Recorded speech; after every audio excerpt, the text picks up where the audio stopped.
पालघर लोकसभा मतदारसंघात विविध विकास कामांच्या संदर्भात विजन हाती घेऊन डॉक्टर हेमंत सौरा निवडणुकीच्या रिंगणात उतरले असून शेती, रोजगार व शिक्षण या विकास कामांना प्राधान्य देणार असल्याचे त्यांनी सांगितले.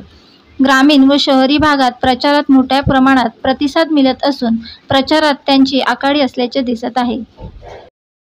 पालघर लोकसभा मतदारसंघात आपण विविध विकास कामांचे विजन हाती घेऊन निवडणुकीच्या रिंगणात उतरले आहात. या संदर्भात आपण काय सांगाल? नमस्कार. पालघर लोकसभा आणि त्याचं साधारणतः एकंदरीत जो भाग आहे तो 3 क्षेत्रामध्ये आपण विभागला जातो. आपल्या सगळ्यांना माहिती आहे की डोंगरी भाग आहे, नागरी भाग आहे आणि सागरी भाग आहे. आणि त्यामुळे त्या भागातले विविध प्रश्न हे आहेत. केंद्र सरकारच्या माध्यमातून किंवा राज्य सरकारच्या माध्यमातून विविध विकास कामांना मान्यता मिळालेली आहे, शुभारंभ झालेला आहे, विकास कामं होत आहेत. आणि त्यामुळे येणाऱ्या पुढच्या काळामध्ये विकासाचा वेग हा दुप्पट करण्याचा माझा प्रयत्न असेल. आणि त्यामुळे त्या दृष्टिकोनातून राज्य सरकारची आणि केंद्र सरकारची योग्य सांगड घातली तर मला वाटतं पालघर लोकसभेमधल्या सर्व भागाचा विकास करण्यापासून कोणी रोखू शकणार नाही. पालघर जिल्हा सांगितलं शेतीचं माहेरघर म्हटलं जातं. शेती, रोजगार आणि शिक्षण या संदर्भात आपण काय सांगाल?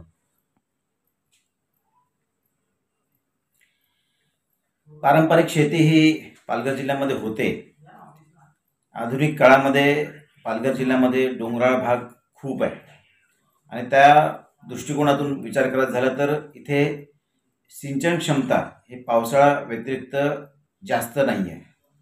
आणि त्यामुळे येणाऱ्या काळामध्ये विविध प्रकारचे छोटे मोठे बंधारे त्या भागाला, गावाला जर आपण बांधले तर सिंचन क्षमता ही वाढेल आणि दुबार शेती ही आपल्याला करता येईल. आणि त्यामुळे शेतीची जी समस्या आहे ती नक्कीच आपण सोडू शकतो. शिक्षणाच्या बाबतीत आता सगळीकडे शिक्षणाच्या व्यवस्था उपलब्ध झालेल्या आहेत आणि त्यामुळे तशी काही अडचण राहिलेली नाही आहे. आदिवासी विकास विभागाने सुद्धा विविध योजना आणलेल्या आहेत. नामांकित शाळेची योजना आहे. आता केंद्र सरकारच्या माध्यमातून सुद्धा एकलव्य रेसिडेन्शियल स्कूल या इंग्लिश शाळांना मान्यता मिळालेली आहे, जी या अगोदर केवळ 4 होती. ते पूर्ण भारतामध्ये 400 शाळा ह्या इंग्लिश मिडियमच्या आदिवासी भागात होत आहेत.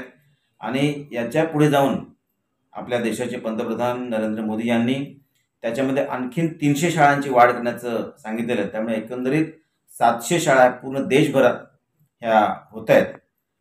रोजगाराच्या बाबतीत आपण बघायचं झालं तर पावसाळ्या व्यतिरिक्त दुसरं कोणतं साधन नसल्यामुळे बऱ्याचशा भागातले जी बंधू भगिनी आहेत त्या कामासाठी इतर ठिकाणी म्हणजे नाशिक असेल, मुंबई असेल, भाईंदर असेल, पालघर असेल किंवा वापी, दमण, दीव असेल या भागामध्ये स्थलांतरित होत असतात.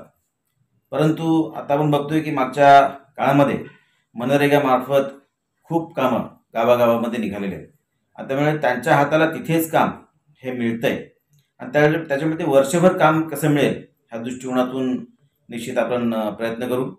त्यासोबत रोजगाराच्या अनेक संधी ह्या भविष्यकाळामध्ये निर्माण होणार आहेत. आपला डोंगराळ भाग जरी असला, मोठ्या इंडस्ट्रीज हे येऊ शकले नसले तरीसुद्धा स्मॉल स्केल इंडस्ट्रीज हे आपल्या भागामध्ये तयार होऊ शकतात. त्यासोबत डहाणू नाशिक रेल्वे प्रकल्प आहे तो सुद्धा नजीकच्या काळात मंजूर होण्याची शक्यता आहे.